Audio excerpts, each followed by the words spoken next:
أعوذ بالله من الشيطان الرجيم بسم الله الرحمن الرحيم الحمد لله رب العالمين والصلاة والسلام على أشرف الأنبياء وسيد المرسلين محمد وعلى آله وصحبه أجمعين. கண்ணியத்துக்கும் மதிப்புக்கும் உரிய சகோதர சகோதரிகளே, உங்கள் அனைவருக்கும் அஸ்ஸலாமு அலைக்கும் வரஹ்மத்துல்லாஹி வபரகாத்துஹு. புனித ரமலான் மாதத்தை முன்னிட்டு அகில இலங்கை ஜமியத்துல் உலமாவின் கல்முனை கிளை ஏற்பாடு செய்திருக்கின்ற இந்த விசேட உரை தொடரில் இன்றும் ஒரு முக்கியமான தலைப்பூடாக உங்களை சந்திப்பதில் பெருமகிழ்ச்சி அடைகின்றேன்.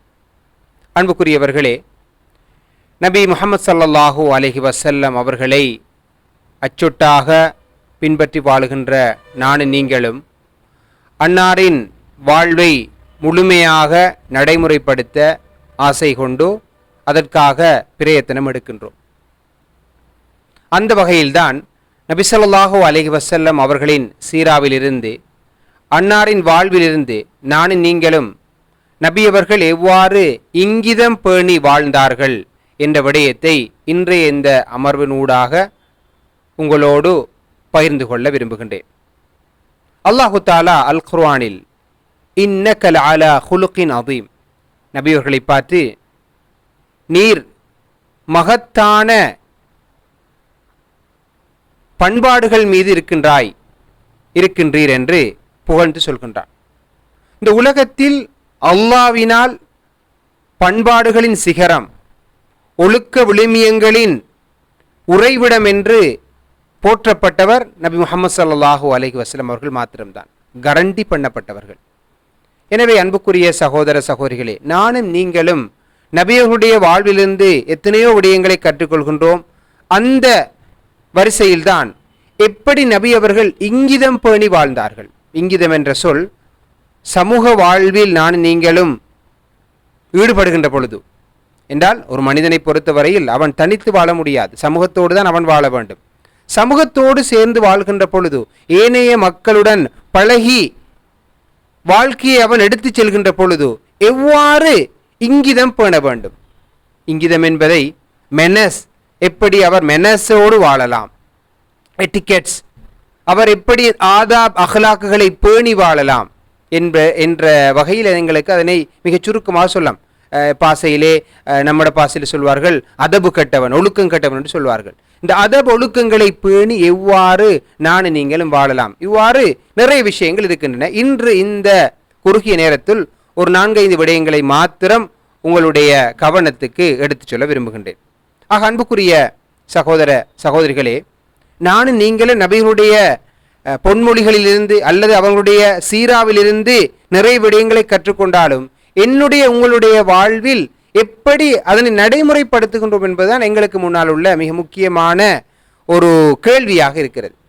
அந்த வகையில்தான் நாங்கள் பார்க்கின்றோம், நபி ஸல்லல்லாஹு அலைஹி வஸல்லம் அவர்கள் சொல்கின்றார்கள், நீங்கள் ஒருவருடைய வீட்டுக்கு சென்றால், உங்களுடைய வீட்டு அல்லாத இன்னொருவருடைய வீட்டுக்கு சென்றால் எப்படி நடந்து கொள்ள வேண்டும் என்று நபி அவர்கள் கற்றுத் தந்திருக்கிறார்கள். அதனால் தான் சொன்னார்கள், அல் இஸ்திஅதான் ஸலாத், அனுமதி கோருவது 3 முறையாகும். நீங்கள் பிறருடைய வீட்டுக்கு செல்கின்றீர்கள், உங்களுடைய வீடல்லாத இன்னொருவருடைய வீட்டுக்கு செல்கின்றீர்கள்.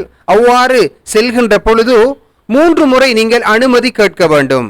ஃபஇன் உதின லக், உங்களுக்கு அனுமதி கொடுக்கப்பட்டால் நீங்கள் அந்த வீட்டுக்குள் நுழைய முடியும். இல்லா ஃபர்ஜி, அனுமதி வழங்கப்படவில்லை என்று சொன்னால் நீங்கள் திரும்பி செல்ல வேண்டும். அல்லாஹ் தஆலாவுடைய தூதர் எங்களுக்கு இதனை கற்றுத் தருகின்றார்கள். ஒருவருடைய வீட்டுக்கு சென்றால் எவ்வாறு நடந்து கொள்ள வேண்டும் என்பதை இந்த ஹதீஸூடாக எங்களுக்கு அழகாக அவர்கள் போதிக்கின்றார்கள். ஆக அன்புக்குரிய சகோதர சகோதரிகளே, எமது மார்க்கம் ஒருவர் இன்னொருவர் வீட்டுக்கு செல்கின்ற பொழுது அந்த வீட்டில் இருப்பவர் அவரை வீட்டுக்குள் அனுமதிக்காமல் இருப்பதற்கான உரிமையை கொடுத்திருக்கின்றது. நானோ நீங்களோ இன்னொருவருடைய வீட்டுக்கு செல்கின்றோம், அவர் கட்டாயம் நமது அழைப்புக்கு பதில் தர வேண்டும் என்ற எந்த கடமையும் கிடையாது. எனவே 3 முறை நமக்கு அனுமதி மறுக்கப்பட்டால், 3 முறை நாங்கள் அனுமதி கோரியும் எங்களுக்கு அனுமதி கிடைக்கவில்லை என்றால், வருமாறு எங்களுக்கு பதில் வரவில்லை என்று சொன்னால் நாங்கள் திரும்பி செல்ல வேண்டும். இதற்கு சஹாபாக்களுடைய நடைமுறையிலும் நிறைய உதாரணங்கள் இருக்கின்றன. நேரத்தை கருத்தில் கொண்டு அவை அனைத்தையும் இந்த இடத்தில் உங்களோடு நான் பகிர்ந்து கொள்ளவில்லை. அன்புக்குரிய சகோதர சகோதரிகளே, இந்த ஹதீஸிலிருந்து நானே நீங்களும் எவ்வாறு நமது நடைமுறை வாழ்வை கொண்டு செல்ல போகின்றோம். நானும் நீங்களும் நமது வீடுகள் அல்லாத இன்னொருடைய வீட்டுக்கு செல்கின்றோம். அது உறவினருடைய வீடாக இருக்கலாம், நம்முடைய வீடாக இருக்கலாம். அவருடைய வீட்டுக்கு சென்று எவ்வாறு நடந்து கொள்கின்றோம்? இன்றைய நடைமுறையில் என்ன பார்க்கின்றோம்? வீட்டுக்கு வந்தால் அந்த கோலிங் பெல்லை ரிங் ரிங் ரிங் என்று அடித்துக்கொண்டே இருப்பார்கள்.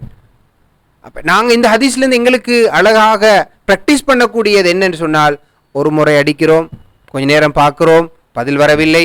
2 முறை நாங்கள் ரிங் பண்ணுகின்றோம், பதில் வரவில்லை. 3 முறையும் ரிங் பண்ணுவோம், பதில் வரவில்லை என்று சொன்னால் அவர்கள் வீட்டில் இல்லை, அல்லது அவர்கள் வீட்டில் ஏதாவது வேறொரு வேலையில் இருக்கிறார்கள், அல்லது அவர்கள் தற்போது பிறர் வீட்டுக்குள் வருவதை விரும்பாத நிலையில் இருக்கின்றார்கள் என்பதை நாங்கள் புரிந்து இங்கிதமாக நடந்து கொள்ள வேண்டும். இது நமது மார்க்க நமக்கு கற்றுத்தருகின்ற விடயம். இது இப்படித்தான் வீட்டுக்கு வருவதென்று சொல்வதை மாத்திரம் எடுத்துக்கொள்ள முடியும். இந்த ஹதீஸிலிருந்து நாங்கள் நிறைய விடயங்களை நமது வாழ்க்கையில் நடைமுறைப்படுத்தலாம். ஒருவர் இன்னொருவரை சந்திப்பதற்காக அல்லது இன்னொருவரோடு பேசுவதற்காக கால் பண்ணுகின்றார், ஃபோன் பண்ணுகின்றார். அது வாட்ஸ்அப்பாக இருக்கலாம், வேறு எந்த வழியில் கால் எடுக்கிறார். கால் எடுத்து ஒரு முறை ஆன்சர் இல்லை என்று சொன்னால் 2 தரம் அடித்து பார்க்கலாம், அல்லது 3 தரம் அடித்து பார்க்கலாம், அதோடு விட்டு விடலாம். ஏனென்றால் அவர் ஆன்சர் பண்ணக்கூடிய நிலையில் அவள் இல்லை, அல்லது இவருக்கு தற்போது ஆன்சர் பண்ணுவதற்கு அவருக்கு ஏதோ ஒரு வகையில் ஒரு சங்கடம் இருக்கிறது. இதனை நானும் நீங்களும் புரிந்து இங்கிதமாக நடந்து கொள்ள வேண்டும். இன்றைக்கு நாங்கள் பார்க்குறோம், கோல் அடித்து கொண்டே இருப்பார்கள், ரிங் போய்கொண்டே இருக்கும், இவர் கட் பண்ணி விட விட அடிப்பார்கள்.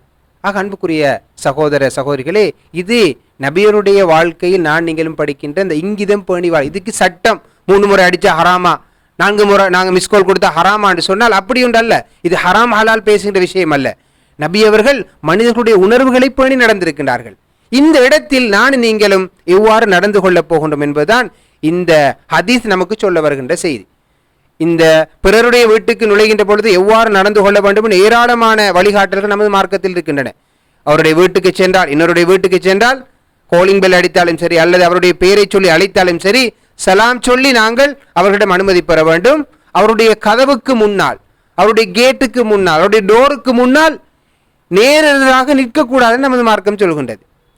ஒரு புறம் சாய்ந்தவாறு தான் நிற்க வேண்டும், நேரடியாக நிற்கக்கூடாது. இது நமது மார்க்கம் அழகாக எங்களுக்கு கற்றுத்தருகின்ற விடயம். ஏனென்றால் சில போது அவருடைய வீடு திறந்திருந்தால் அவருடைய வீட்டில் பெண்கள் இருப்பார்கள், அவர்கள் சில போது ஆடைகளை ஒழுங்கு செய்யாமல் இருக்க முடியும், அல்லது அவருடைய வீட்டுடைய அலங்கோலம் தெரிவதற்கான வாய்ப்பில் இருக்கிறது. அவுரத் என்பது ஒரு ஆணும் பெண்ணும் மறைக்க வேண்டிய உறுப்புகளை மாத்திரம் குறிக்கின்ற விடயம் அல்ல. ஒவ்வொரு வீட்டுக்கும் அவுரத் இருக்கிறது. எனவே ஒருவர் சொல்லாமல் திடீரென இன்னொருவருடைய வீட்டுக்கு செல்கின்ற பொழுது அவர்கள் சில போது சங்கடத்துக்கு உள்ளாகின்றார்கள். அவர்கள் வீடு சில நேரம் டிஸ்ஆர்கனைஸ்டாக இருக்கும், ஒழுங்கு டிஸார்டராக இருக்கும். எனவே அவர்கள் தடுமாறி கொள்கின்றார்கள். கோல் எடுத்து அனுமதியோடு செல்கின்ற பொழுது வீட்டை அதுக்கேற்றவாறு அவர்கள் ஒழுங்குபடுத்தி வைப்பார்கள். இது அவர்களுக்குடைய சங்கடத்தை குறைக்கின்றது. நாமும் இங்கிதமாக நடந்து கொண்டோம் என்ற ஒரு திருப்தி எங்களுக்கு கிடைக்கிறது. இது இங்கிதம் பேணி வாழ்கின்ற பல விடயங்களில் ஒரு விடயம் என்று சொல்லலாம். பிறருடைய வீட்டுக்கு செல்கின்ற பொழுது அல்லது பிறரை அழைக்கின்ற பொழுது, போனூடாக அழைக்கின்ற பொழுது எவ்வாறு நடந்து கொள்ள வேண்டும்? 1 முறை 2 முறை அழைச்சி பார்த்துட்டு அவங்க அனுமதி தரலன்னு சொன்னால் ஒரு மெசேஜ் ஒன்று எங்களுக்கு வைக்கலாம். இன்ஷா அல்லாஹ் நீங்கள் ஃப்ரீயானது பிறகு எனக்கு ஒரு கால் ஒன்று எடுங்க. சகோதரர்களே, இந்த நடைமுறையை நான் நீங்களும் பேணி வாழ்வோம் என்பது இந்த அமர்வினூடாக உங்களோடு பகிர்ந்து கொள்ள விரும்புகின்றேன். நபிகளுடைய வாழ்வில் நான் நீங்களும் கற்றுக்கொள்கின்ற இன்னும் ஒரு விடயம்தான், நபி ஸல்லல்லாஹு அலைஹி வஸல்லம் அவர்கள் மற்ற மனிதர்கள் தன்னோடு ஏதாவது ரகசியமாக அல்லது பிரைவேட்டாக பிரைவசியை பேணி ஏதாவது பேச வந்தால் எந்த அளவுக்கு முக்கியத்துவம் கொடுத்திருக்கின்றார்கள் என்பதை பாருங்கள். அனஸ் பின் மாலிக் ரலியல்லாஹு அவர்கள் அறிவிக்கின்றார்கள், நபி ஸல்லல்லாஹு அலைஹி வஸல்லம் அவர்களிடத்தில் யாராவது வந்து அவருடைய தனிப்பட்ட விஷயத்தை பேசுவதற்காக தன்னுடைய காதோடு காதை சேர்த்து ஏதாவது பேசினால் நபி ஸல்லல்லாஹு அலைஹி வஸல்லம் அவர்கள் அந்த பேசிய மனிதர் தன்னுடைய வாயை காதிலிருந்து நபியுடைய காதோரமாக இருந்து எடுக்கின்ற வரைக்கும் நபி அவர்கள் தலையை எடுக்க மாட்டார்கள். எந்த அளவுக்கு நபி அவர்கள் தன்னோடு பேச வருகின்ற அந்த மனிதனுக்கு முக்கியத்துவம் கொடுத்திருக்கின்றார்கள், இங்கிதமாக நடந்து கொண்டிருக்கார் என்பதை பாருங்கள். ஒருவர் தன்னிடம் பேச வருகின்றார், தன்னுடைய பிரச்சனையை சொல்ல வருகின்றார், அவர் காதோடு காதாக தனது பிரச்சனையை சொல்லுவதற்காக வருகின்றார். எனவே அவருக்கான முக்கியத்துவத்தை கொடுக்கின்றார்கள். அவர் நபியுடைய காதோரமாக வந்து பேசுகின்ற பொழுது அவர் பேசி முடிக்கின்ற வரைக்கும் காதை எடுக்காமல் அவருக்கு முக்கியத்துவம் அளிக்கின்றார்கள். நமது வாழ்க்கையில் எவ்வாறு நானும் நீங்கள் நடந்து கொள்கின்றோம்? நபியவர்கள் அந்த மனிதர் பெரியவரா அல்லது சிறியவரா, அவர் படித்தவரா படிக்காதவரா, உயர்ந்தவரா தாழ்ந்தவரா, வசதிக்காரரா இல்லையான்றதான் பார்க்க தன்னொரு மனிதர் பேச வந்திருக்கிறார். இப்ப இந்த ஹதீஸை நீங்கள் எவ்வாறு நடைமுறைப்படுத்தலாம்? இன்றைக்கு என்னுடைய உங்களுடைய சமூக வாழ்க்கையில் எவ்வாறு நடந்து கொள்கின்றோம்? இன்றைக்கு நாங்கள் சாதாரண மனிதர்களை பார்க்கின்றோம், யாராவது அவங்களோட வந்து பேசிட்டு இருப்பாங்க, இவங்க ஃபோனில் இருந்து தான் பதில் சொல்லுவாங்க. என்ன நான் சரி சொல்லுங்கள் என்ன விஷயங்களா, என்ன வந்தீங்களா, இப்படி பேசுகிற நிலையை நாங்கள் பார்க்குறோமா இல்லையா? ஆக சகோதர சகோதரிகளே, இது நமது வாழ்க்கையில் இங்கிதமாக நடந்து கொள்வதாக வராது. பேசிக் குவாலிட்டிஸ், பேசிக் அந்த ஆதாப் அஹ்லாக் இல்லா தன்மைக்காடு. அவர் என்னோடு முக்கியத்துவம் கொடுத்து பேச வருகின்றார், நான் அவரை பார்க்காமல் எங்கேயோ பேசிக்கொண்டிருக்கின்றேன். இன்றைக்கு சமூக ஒன்று கூடலாக இருக்கலாம், சாதாரணமாக நண்பர்களோடு குடும்பத்தார்களோடு பேசுகிற சந்தர்ப்பங்கள் கூட என்ன செய்கிறாங்க, எல்லாரும் ஃபோனில் இருக்கிறாங்க, வாட்ஸ்அப்பில் அல்லது ஃபேஸ்புக்கில் அவங்க பேசிக்கொண்டிருப்பாங்க. இவர் எந்த கணக்கும் இல்லாமல் அவர் ஸ்க்ரோல் பண்ணி இருப்பார். இது ஒரு மனிதனோடு நல்ல முறையில் நடந்து கொள்வதற்கான ஒரு அடையாளமாக இருக்காது. அப்போ இந்த ஹதீஸ்ல நபி அவங்களை நாங்கள் பார்க்குறோம், ஒரு மனிதர் தன்னோடு ஏதாவது பேச வருகின்றார், அவர் தன்னுடைய வாயை காதோரமாக கொண்டு சென்று அவருடைய பிரச்சனையை பேசுகின்றார். நபி அவர்கள் அவருடைய பிரச்சனையை பேசி முடிக்கின்ற வரைக்கும் காதை எடுக்காமல் அவருக்கு கேட்டு கொண்டிருக்கின்றார்கள் என்றால் இதுவல்லவா இங்கிதம்? இந்த பண்பாட்டை நீங்களும் நமது வாழ்க்கையை நடைமுறைப்படுத்த வேண்டுமா இல்லையா?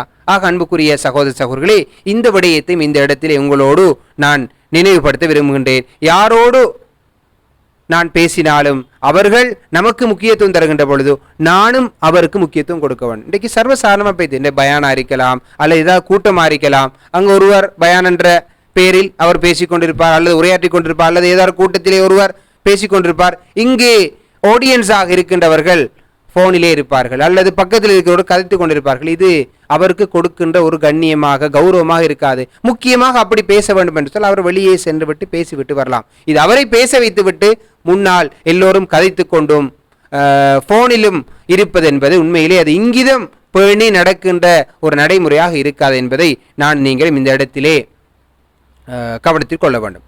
அன்புக்குரிய சகோதர சகோதரிகளே, நபியருடைய வாழ்க்கையில் இங்கிதம் பேணி வாழ்ந்ததுக்கு இன்னொரு உதாரணம் தான், நபியவர்கள் மிகவும் வெக்க சுபாவமுடையவர்களாக இருந்திருக்கிறார்கள். நபியவர்களுக்கு ஏதாவது ஒரு விஷயம் பிடிக்கவில்லை என்று சொன்னால் வைதா கரிஹ ஷையன் உரிஃப ஃபி வஜ்ஹி, இது முஸ்லிம் புகாரிலே வரக்கூடிய ஹதீஸ். நபியவர்களுக்கு ஏதாவது ஒரு விஷயம் பிடிக்கல என்று சொன்னால் அதை முகத்துக்கு ரசூல்லா சொல்ல மாட்டான். ரசூல்லாட இங்கிதம் பேணி வாழக்கூடிய அவனுடைய அந்த ஒழுக்கமான அந்த ஆதாப ஒழுக்கங்களை பேணின்னு அவனோட நடைமுறை தான் இது. அவனோட முகத்திலிருந்து நாங்கள் புரிந்து கொள்வோம் இது ரசூல்லாவுக்கு பிடிக்கல. ஆக அன்புக்குரிய சகோதர சகோதரிகளே, நாங்கள் இன்றைக்கு எத்தனையோ மனிதர்களோட பழகின்றோம். அது பாடசாலையாக இருக்கலாம், அது அலுவலகமாக இருக்கலாம், அல்லது நாங்கள் தொழில் செய்கின்ற வேறு ஏதாவது ஒரு இடமா இருக்கலாம், அல்லது நமது குடும்பத்தாரோட இருக்கலாம். எதுவாக இருந்தாலும் அவங்க செய்கிற ஒரு காரியம் எங்களுக்கு பிடிக்கல, அந்த செயற்பாடு நமக்கு திருப்திகரமான இல்லை என்று சொன்னால் உடனடியாக முகத்துக்கு சொல்லாம ரசூல்லா தன்னுடைய முகஜாடையூடாக வெளிப்படுத்துவாங்க, இந்த விஷயம் ரசூல்லாவுக்கு பிடிக்கல. அதன் மூலம் நாங்கள் புரிந்து கொள்வோம் ரசூல்லாவுக்கு இதுல பிடிப்பில்லை, விருப்பம் இல்லை என்பதை நாங்கள் அறிந்து கொள்வோம் என்று சஹாபாக்கள் சொல்கின்றதை பார்க்கின்றோம். ஆக அன்புக்குரிய சகோதர சகோதரிகளே, இதுவும் எங்களுக்கு நபியுடைய வாழ்க்கையிலே படிக்கின்ற விஷயம். ரசூல்லா ஏதாவது சஹாபாக்களுக்கு மத்தியில ஒரு தவறான விடயத்தை கண்டால் மாபாலு அக்வாமின் யகூலுன கதா வகதான்னு சொல்லுவாங்களாம். இப்படியெல்லாம் சொல்லி தெரிகின்றார்களாமே, இப்படியெல்லாம் சொல்லிக் கொண்டிருக்கிறாங்களே, இவர்களுக்கு என்ன நடந்தது, ஏன் இப்படி சொல்லிக் கொண்டிருக்கிறார்கள்? முன்னுக்கு இருக்கின்ற ஒரு தவறை குற்றத்தை நபியவர்கள் சரி செய்வதற்கு இப்படி இங்கிதமாக பேசி பண்பாடாக பேசி அந்த சஹாபாக்கள், அந்த தவறை குற்றத்தை செய்த சஹாபாக்கள் உணர்கின்ற அந்த அமைப்பில் நபி ஸல்லல்லாஹு அலைஹி வஸல்லம் அவர்கள் இங்கிதமாக நடந்து தனது பண்பாட்டை வெளிப்பாட்டிருக்கிறார்கள். உதாரணமாக, நான் பேசிக்கொண்டிருக்கின்றேன் அல்லது நான் ஒரு உரையில் ஈடுபட்டு கொண்டிருக்கின்றேன், யாராவது ஒருவர் பிழையாக நடந்து கொள்கின்றார் என்றால் உடனடியாக ஏன் இப்படி நடந்து கொள்கிறேன்னு கேட்கலாம். அதே விடயத்தை ஏன் இவ்வாறு நடந்து கொள்கின்றார்கள், பள்ளிவாசல்லே ஒரு பயானோடு செஞ்சு கொண்டிருக்கிறோம், 4 பேர் கதைச்சு கொண்டிருக்கிறாங்க என்றால் கதைக்காம இருங்க என்று சொல்லலாம். அதே விடயத்தை எவ்வாறு இங்கிதமாக பண்பாடாக அவருக்கு பேசலாம் என்று சொன்னால், மஸ்ஜிதிலே உரை நிகழ்த்துகின்ற பொழுது இவ்வாறு சத்தமாக பேசிக்கொண்டிருக்கின்ற அந்த சகோதரர்கள் அல்லாஹு தாலாவை பயந்து கொள்ளக்கூடாதா என்று கேட்பது இங்கிதம் பேணி வாழ்வதற்கான ஒரு நல்ல ஒரு அமைப்பாக இருக்கிறது. இதனை நாங்கள் நபியுடைய வாழ்க்கையிலே பார்க்கின்றோம். ஆக அன்புக்குரிய சகோதர சகோதரிகளே, நான் உங்களோடு இந்த சந்தர்ப்பத்திலே நபியுடைய வாழ்க்கையிலிருந்து எப்படி இங்கிதம் பேணி வாழலாம் என்பதற்கான 3 உதாரணத்தை சொன்னேன். 4வது இன்னொரு சம்பவம் தான் நபியுடைய வாழ்க்கையிலே நடந்தது. ரசூலுல்லாஹி ஸல்லல்லாஹு அலைஹி அவர்கள் இரவு நேரத்தில் வீட்டுக்கு வந்தார். ரசூலுல்லாஹ்வோட வீடும் மஸ்ஜிதும் பக்கத்துலாம் இருந்துச்சு. அந்த காலத்தில் ரசூலுல்லாஹ்வுடைய அந்த மஸ்ஜிதில் அஸ்ஸாஃபு சுஃபா என்று அழைக்கப்படக்கூடிய திண்ணை தோழர்கள் நிறைய பேர் இருந்தாங்க. இப்போ ரசூலுல்லாஹ் வெளியில் சென்று வீட்டுக்கு வருகின்ற பொழுது, அந்த மஸ்ஜிதுக்கு வருகின்ற பொழுதோ சலாம் சொல்லுவார்களாம். பாருங்க ரசூலுல்லாஹ்வுடைய அந்த பண்பாடு எந்த அளவுக்கு உயர்ந்த இடத்தில் இருந்து என்பதை பாருங்கள். அப்ப மிக்தாத் இப்னு அஸ்வத் ரலியல்லாஹு அன்ஹு அவர்கள் சொல்கின்றார்கள், நபி அவர்கள் இரவு நேரத்திலே வருவார்கள், ஃபயுஸல்லிமு தஸ்லீமன், சலாம் சொல்லுவார்கள், லா யூக்துன் நாயிம், அந்த சலாம் எப்படி என்றால் தூங்கியிருக்கிறாள் எழுப்பாது, வயுஸ்மிஉல் யக்தான், முழிச்சு கொண்டிருக்கிறார்களுக்கு அது கேட்கும். சுபஹானல்லாஹ். ரசூலோட பண்பாட்டை பார்த்தீங்களா? முஸ்லிம்ல வரக்கூடிய ஹதீஸ். இரவு நேரத்தில் வருகின்றார்கள், நபி உங்களுக்கு தெரியும் இரவு நேரத்தில் தூங்குறாக்களும் இருக்கிறாங்க, தொழுது கொண்டு அல்லது வேற ஏதாவது இபாதத்துகள் ஈடுபட்டு கொண்டிருக்கிறார்களும் இருக்கிறாங்க. அப்போ ரசூலுல்லாஹ் சலாம் சொல்லுவாங்க, அந்த சலாம் தூங்கி இருக்கிறார்களுக்கு டிஸ்டர்பாக இருக்காது. அதே நேரம் முழிச்சிருக்கிறார்களுக்கு அந்த சலாம் பதில் சொல்லக்கூடிய அமைப்பில், கேட்கக்கூடிய அமைப்பிலும் இருக்கும். இந்த பண்பாட்டை நானும் நீங்களும் எவ்வாறு நமது வாழ்க்கையில் நடைமுறை கொண்டு வரப்போகின்றோம்? இரவு பயணமாக இருக்கலாம், அல்லது இரவிலே வெளியில் சென்று விட்டு வீட்டுக்கு வருவதாக இருக்கலாம். நானும் நீங்களும் எவ்வாறு நடந்து கொள்கின்றோம்? மிகவுமே நேரம் சென்று காலம் தாழ்த்தி ஒருவர் வருகின்ற பொழுது வீட்டிலே நோயாளிகள் இருப்பார்கள், பிள்ளைகள் இருப்பார்கள், தூங்கி கொண்டிருப்பார்கள். அப்போ நாங்கள் இந்த ஹதீஸை எப்படி நடைமுறைப்படுத்தலாம்? நான் பார்க்குறோம், ஒருவர் வீட்டிலேருந்து தூர பயணம் முடிச்சுட்டு வந்தால் தட்டார் புடார்ந்து வருவார், கோலிங் பெல் அடிப்பார், வீட்டில் லைட் எல்லாத்தையும் போடுவார். இப்போ இதெல்லாம் ஒரு இங்கிதம் பேணி வாழக்கூடிய ஒரு வாழ்க்கை. ஒரு ஆள் லைட்டை போட்டால் ஹராமன்னு சொல்லலாம் எங்களுக்கு, ஆனால் மேனஸ் தூங்குறார், பல சின்ன பிள்ளைகள் தூங்குவாங்க. அப்போ அவருக்கு ஏற்கனவே முன்கூட்டியே தன்னுடைய மனைவியோ அல்லது சகோதரருடைய தொடர்பு கொண்டு, நான் இப்படி வாரன், 1 மணி ஆகும் 1:30 ஆகும், நீங்கள் கொஞ்சம் இந்த லைட்டை வெளியே போட்டு வைங்க, அல்லது கீயை எப்படி வெளியே வைங்க, அல்லது நான் வந்துட்டு உங்களுக்கு கால் ஒன்று தருவேன், நீங்கள் சத்தம் இல்லாமல் கதவை திறங்க, நான் வீட்டுக்குள்ளே வாரன். இதெல்லாம் இந்த ஹதீஸிலிருந்து நான் நீங்களும் நடைமுறைப்படுத்த சாத்தியமான சில உதாரணங்கள். இது நல்ல ஒரு உதாரணம் தான் எங்களோட இந்த இரவு நேர பயணங்கள். அதிகமாக இரவு நேரங்களில் கொழும்புக்கு அல்லது தூர பிரதேசங்களுக்கு இந்த லக்ஸரி பஸ்ஸில் நிறைய பேர் பயணம் செய்கிறோம். நாங்கள் கண்ணால் காணக்கூடிய சில விஷயங்கள், மனசால் அதை வெறுத்து கொண்டாலும் வெளியில் சொல்லக்கூடிய முடியாத பல சந்தர்ப்பங்கள் வருது. என்ன செய்வாங்க? லைட் ஆஃப் பண்ணி அவ்வளோ காசு கொடுத்து நாங்கள் அந்த லக்ஸரி பஸ்ஸில் போய் கொண்டிருப்போம். ஒருவர் ஃபேஸ்புக்கில் பிரைட்னஸ் எல்லாத்தையும் கூட்டிக் கொண்டு அவர் சத்தமாக ஏதோ செய்தி கேட்பார், அல்லது ஏதாவது ஒரு என்டர்டெயின்மெண்ட்டை பார்த்து கொண்டிருப்பார். அவருக்கு அது கணக்கு இல்லை. பக்கத்தில் தூங்குறாள் அல்லது பின்னைக்கு இருக்கிறார், எந்த கவலையும் இல்லை அவருக்கு. இதெல்லாம் என்ன நடைமுறை? அன்புக்குரிய சகோதர சகோதரிகளே, லா யூஹதுன் நாயிம், நபியுடைய சலாம், அந்த சலாம் தூங்கியிருக்கின்றவரை எழுப்பாது. ஒயுஸ்மியூ அல் யக்தான், முடிச்சிருக்கிறவருக்கு அந்த சலாம் பதில் சொல்லக்கூடிய அமைப்பில் கேட்கக்கூடியதாகவும் இருக்கும். அப்போ நாங்கள் எப்படி இதனை நடைமுறைப்படுத்தலாம் என்று சொன்னால், கட்டாயம் ஒரு அவசியம் அவருக்கு ஃபோனில் பார்க்க வேண்டிய தேவையில்லைன்னு சொன்னால் ஹெட்ஃபோன் அதுக்கு தான் இருக்குது. ஹெட்ஃபோன் எடுத்துக்கொண்டு போகலாம், பிரைட்னஸை ஃபோனில் குறைச்சி வைக்கலாம். இன்றைக்கு நவீன எல்லா சாதனங்களையும் அதற்கு ஏற்ற மாதிரி தான் செஞ்சீங்க. நைட் மோடண்டு ஃபோனில் ஆப்ஷன் இருக்குது, பிரைட்னஸை கூட்டி குறைக்கலாம். ஹெட்ஃபோன் இது எல்லாத்தையும் நாங்கள் பயன்படுத்த இயலுமா இயலாதா? இன்னும் சிலரை பார்க்குறோம், பயணங்களில் பஸ்ஸில் பிள்ளைகளை கூட்டி கொண்டு வருவாங்க, பிள்ளைகளுக்கு யூடியூப்பை போட்டு கொடுத்துட்டு அந்த பிள்ளைகள் சத்தமாக யூடியூப்பை பார்த்து கொண்டு இருப்பாங்க. நாளைக்கு கிளம்புக்கு முக்கியமான வேலைக்கு போகிற ஒரு ஆள் தூங்கி கொண்டு போகலாம். இதெல்லாம் நமது வாழ்க்கையில் வரணும் சகோதரர்களே. இதெல்லாம் ஹராம் ஹலால் என்கிற விடயங்களை தாண்டி இங்கிதம் பேணி, மெனஸை பேணி, ஒழுக்கம் பண்பாடுகள், இந்த விடயங்களை பேணி நான் நீங்களும் எவ்வாறு நடந்து கொள்ள முடியும் என்பதற்கான நபியுடைய வாழ்க்கையிலிருந்து பெற்றுக்கொள்ள முடியுமான சில படிப்பினைகள், வழிகாட்டல்கள், அப்படிப்பட்ட சில விஷயங்களை தான் இந்த அமர்வுடாக உங்களோடு பகிர்ந்து கொள்ள விரும்புகின்றேன். அந்த வகையில் அன்புக்குரிய சகோதர சகோதரர்களே, நபியுடைய வாழ்க்கையிலே நபியவர்கள் இங்கிதம் பேணி உயர்ந்த பண்பாடுகளை பேடி வாழக்கூடிய இருந்திருக்கிறார்கள். ஒருவருடைய வீட்டுக்கு செல்வதாக இருந்தால் அனுமதி கேட்டு செல்வது, அவரிடம் அனுமதி பெற்று செல்வது, பண்பாடாக நடந்து கொள்வது. அதே நேரம் நாங்கள் ஒருவரோடு பேசுகின்ற பொழுது, அவர் நம்மோடு பேசுகின்ற பொழுது அவருக்கு முக்கியத்துவம் அளித்து, அவருக்கு கௌரவம் கொடுத்து அவர் பேசுவதை கேட்பது, அதற்கு பாசிட்டிவாக நாங்கள் ரெஸ்பான்ஸ் பண்ணுவது, இது நபியுடைய வாழ்க்கையிலே படிக்கின்ற முக்கியமான ஒரு விஷயம். அதே மாதிரி நபி அவர்களுடைய வரலாற்றிலே வாழ்க்கையிலே படித்த விஷயம்தான், ஒரு தவறை காணுகின்ற பொழுது, ஒரு பிழையான விடயத்தை காணுகின்ற பொழுது நேரடியாக அதனை நாங்கள் குத்தி காட்டி பேசாமல் சுட்டி காட்டுகின்ற வகையிலே, அவர்களுக்கு ஏதோ ஒரு வகையிலே விளங்கக்கூடிய வகையிலே முகபாவனையூடாக அல்லது வேறு ஏதாவது ஒரு பாணியில் அதனை தெரியப்படுத்துவது. அதே மாதிரி தான் இரவு நேரங்களிலே தூங்குகின்ற ஒரு மனிதனுக்கு டிஸ்டர்பன்ஸ் இல்லாமல், அசௌகரியம் இல்லாமல் நடந்து கொள்வது போன்ற விடயங்களை நபியுடைய சீராவிலிருந்து சில ஹதீஸ்களை எடுத்து காட்டி உங்களோடு நான் இந்த இடத்திலே பகிர்ந்து கொண்டேன். அந்த வகையில் அன்புக்குரிய சகோதர சகோதரிகளே, நமது மார்க்கம் நமக்கு ஹராம் ஹலால் என்ற சட்ட வரையறைகளுக்கு தாண்டி சமூக உறவுகளின் போது பேண வேண்டிய பல விடயங்களை கற்றுத்தந்திருக்கிறது, பண்பாட்டை கற்றுத்தந்திருக்கிறது, உயர்ந்த